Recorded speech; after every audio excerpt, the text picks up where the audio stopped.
हिंदुस्तान से अलग होने के सिर्फ 11 साल बाद ही पाकिस्तान में सैन्य तख्तापलट हो गया था। 1958 में अयूब खान ने फौजी बूटों तले पाकिस्तान में जमहूरियत को कुचल दिया था। मौजूदा समय में पाकिस्तान में जो हालात हैं वो मुनीर की तख्तापलट की साजिश के लिए बिल्कुल मुफीद है। कैसे? पाकिस्तान में हर बार जब तख्तापलट हुआ है उससे पहले सरकार और सेना के बीच रिश्ते बेहद खराब हो गए थे। इस बार फिर पाकिस्तान में फौज और सरकार के बीच 36 का आंकड़ा देखने को मिल रहा है। जानकारों का दावा है कि शहबाज और जनरल मुनीर के रिश्ते सबसे खराब दौर से गुजर रहे हैं। ऑपरेशन सिंदूर के बाद एक बार फिर शहबाज सरकार ने कट्टरपंथी और आतंकी संगठनों को शह देना शुरू कर दिया है। ऐसे खुफिया इनपुट मिले हैं कि हिंदुस्तान से सटी सरहद पर आतंकी लॉन्च पैड एक बार फिर एक्टिव हो गए हैं। पाकिस्तान की आर्थिक हालात इस समय अपनी तामीर के समय के बाद से सबसे ज्यादा खराब हो चुकी है। महंगाई चरम पर है, मुल्क कर्ज में डूबा हुआ है। हालात ऐसे हैं कि आवाम की जेब में ना पैसे हैं और ना पेट में रोटी। ऐसे में मुनीर को तख्तापलट के लिए यह सबसे मुफीद वक्त लग रहा है और वह इस मौके को गंवाना नहीं चाहता।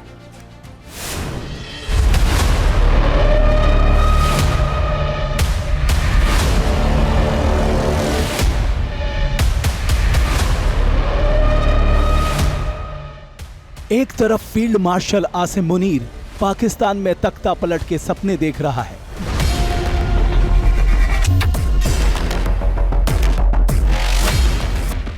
खुद को वैश्विक मंचों पर पाकिस्तान का प्रतिनिधि बनाकर पेश कर रहा है।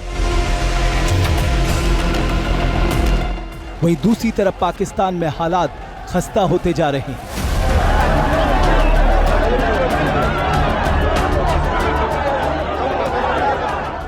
विदेशी खैरात पर अपना पेट पालने वाले पाकिस्तान की सच्चाई आज किसी से छिपी नहीं है। पाकिस्तान 7 दशकों से चंदे पर जिंदगी गुजार रहा है। दुनिया जानती है कि किस तरह पाकिस्तान का इकलौता और सिंगल पॉइंट बिजनेस दहशतगर्दी है। पाकिस्तान में मुनीर को मुल्ला मुनीर कहा जाता है क्योंकि ये आर्मी के चीफ की तरह नहीं बल्कि मौलाना की तरह तकरीरें देता है, नफरत फैलाता है। फ्लोरिडा के टाम्पा में भी मुनीर ने खूब जहर उगला था। आपको बता दें कि पाकिस्तानी सेना के जनरल का इतिहास धोखे, करप्शन और कॉन्स्पिरेसी से भरा हुआ है और आसिम मुनीर खुद को सुप्रीम लीडर बनाने के लिए साजिशों को अंजाम दे रहा है क्योंकि उसके कंट्रोल में इतना पैसा है जितना इस्लामाबाद की सत्ता के पास नहीं होगा। पाकिस्तान की आर्मी भारत का नाम लेकर अपनी आवाम को डराती है, आतंकियों को उकसाती है। पाकिस्तान के हुक्मरानों के लिए हर मर्ज की दवा हिंदुस्तान के खिलाफ नफरत फैलाना रहा है। They must hear me very clearly now.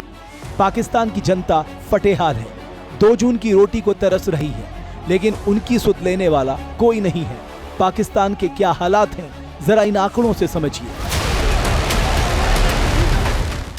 Pakistan में करीब 70.36 लाख करोड़ रुपए का कर्ज है। पाकिस्तान के हर नागरिक पर औसतन 2.34 लाख रुपए का कर्ज है।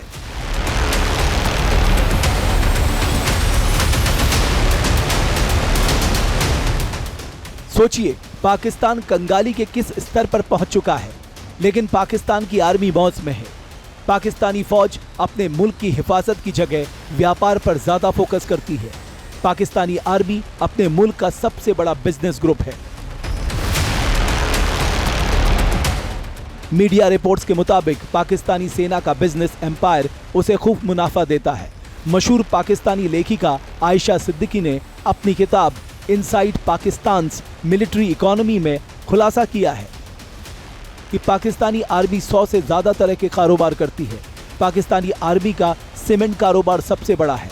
इसके अलावा Munir and company banking sector, dairy, transport, real estate sector में भी कारोबार करती है। सेना के पास कराची, लाहौर, इस्लामाबाद में प्राइम लोकेशन पर हजारों एकड़ की बेशकीमती जमीन है।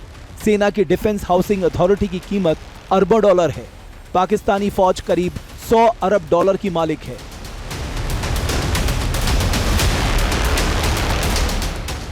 तो जिस मुल्क में आवाम को दाल रोटी के लाले पड़े हैं, वहां विदेशी कर्ज में पाकिस्तान तिल तिल मर रहा है। वहां पाकिस्तानी सेना और उसके जनरल अपने मुल्क का ही सौदा करने में पीछे नहीं है। ऐसा मुल्क बर्बाद नहीं होगा तो उसका और क्या मुस्तकबिल हो सकता है। जहां भक्ति है हर शब्द में, कथाओं में छुपे हैं दिव्य रहस्य और ज्योतिष देता है जीवन को दिशा। धर्म से जुड़ी हर बातों को जानने के लिए हमारे चैनल स्तुति को सब्सक्राइब करें। चैनल पर जाने के लिए इस लिंक पर क्लिक करें।